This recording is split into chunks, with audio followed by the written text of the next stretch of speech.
Chapter 13, Complicated Abe. When we think of Abraham Lincoln, we think honest Abe, black suit, white shirt, top hat, beard, the great emancipator, one of the best or at least most known and loved presidents in America's history.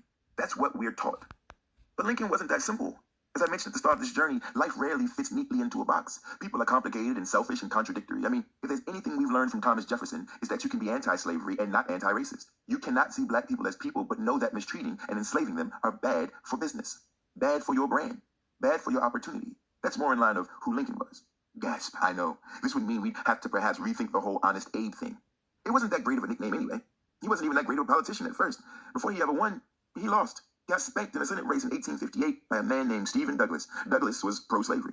Lincoln was fighting on behalf of the abolitionist movement because you can't win if you don't have an opposing view to debate. And the Free Soilers, the people who believe slavery should not continue to extend west. The two men debated, and Douglas, slick-tongued and sharp-suited, wiped the racist floor with Lincoln and won the election. But it wasn't a loss in vain. Though Lincoln was defeated, there was an obvious change in opinion in the country, a shift. Lincoln shifted with the shift and started to preach that slavery needed to end, but not because of the human horror. Because if labor was free, what exactly were poor white people expected to do to make money? If you weren't one of the wealthy white people who owned slaves, slavery didn't necessarily work in your favor. Lincoln was speaking out of three sides of his mouth. On one hand, he wanted slavery gone. Black people liked that. On another hand, he didn't think black people should necessarily have equal rights. Racists loved that. And then on a third hand, a foot maybe, he argued that the end of slavery would bolster the poor white economy, which poor white people loved. Lincoln had created an airtight case where no one could trust him. Garrison definitely didn't, but everyone kind of wanted to. And when Lincoln lost, he still made a splash as his party, the Republican Party, won many of the House seats in the states that were anti-slavery. So much so that Garrison, though critical of Lincoln, kept his critiques to himself because he saw a future where maybe anti-slavery politicians could take over. But it was politics as usual for Lincoln. Because he had taken an anti-slavery approach against Stephen Douglas, the Republicans were labeled Black Republicans, which was the worst thing to be called, obviously. There were still racists in the North, still racists everywhere. And why would racists want to vote for the party in support of black people? So Lincoln changed his tune, or maybe he just sang the whole song while running for president. Lincoln was against black voting. Lincoln was against racial equality. Lincoln and the party pledged not to challenge Southern slavery. And Lincoln won. But with the 16th president of the United States in place, untrusting slaveholders broke into panic. Panic that the economic institution that kept them living like kings would be in jeopardy. Panic that they wouldn't be able to stop slave revolts and would be overthrown. Haiti, Haiti! So they did what most people do. Well, most bullies do when they've been bested on the playground. They, the South, took their ball and left. The secession, which just means to withdraw from being a member of, not to be confused with succession, meaning a line of people sharing a role one after the other, like a succession of slave owners, not to be confused with success, which means to win, because that didn't happen, started with South Carolina.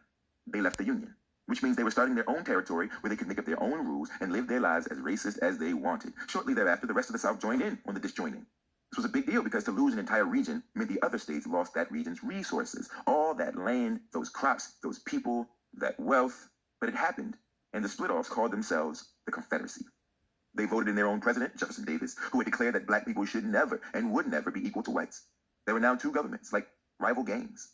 And what have gangs always done when one gang feels their turf is being threatened? Fight! Welcome to the Civil War. The biggest change agent in the war was that slaves wanted to fight against their slave owners and therefore join Northern soldiers in battle. They wanted the chance to fight against the thing that had been beating them, raping them, killing them. So the first chance they got, they ran. They ran by the droves. They ran north to cross into the Union and join the Union Army. Anything for freedom. Then got sent back. Anything for slavery. Union soldiers were enforcing the Fugitive Slave Act, which mandated that all runaways return to their owners. This was the summer of 1861. But by the summer of 1862, the Slave Act had been repealed and a bill passed that declared all Confederate-owned Africans who escaped to Union lines or who resided in territories occupied by the Union to be forever free of their servitude. And it was this bill that would morph into an even bolder bill by Lincoln just 5 days later. All persons held as slaves within any state under rebel control shall thenceforward, and forever be free. Just like that. Lincoln was labeled the Great Emancipator, but really, black people were emancipating themselves. By the end of 1863, 400,000 black people had escaped their plantations and found Union lines, meaning 400,000 black people found freedom, or at least the potential for it. Because let's not pretend that life in the North, life across Union lines, was immediately sweet. It wasn't some bastion of peace and acceptance. The Union believed most of the same hype about black people as the Confederacy. The only difference was they pushed past owning them a little sooner. But their feelings toward black people, that they were lazy and savage and blah, blah, blah, were the same. On top of that, there were many black people who feared that freedom would be nothing without good was it to be free if they had nowhere to go and no way to build a life for themselves? And what about voting? These were a couple of the questions at hand, a few of the issues Lincoln was trying to work through. What he was comfortable with, however, was the way black people praised him. They'd run up to him in the street, drop to their knees, and kiss his hands. And when the Civil War finally ended in April 1865, on the 11th day of that same month, Lincoln delivered his plans for Reconstruction. And in that plan, he said what no president had ever said before him, that blacks, the intelligent ones, should have the right to vote. No wonder 3 days later, he was shot in the back of the head.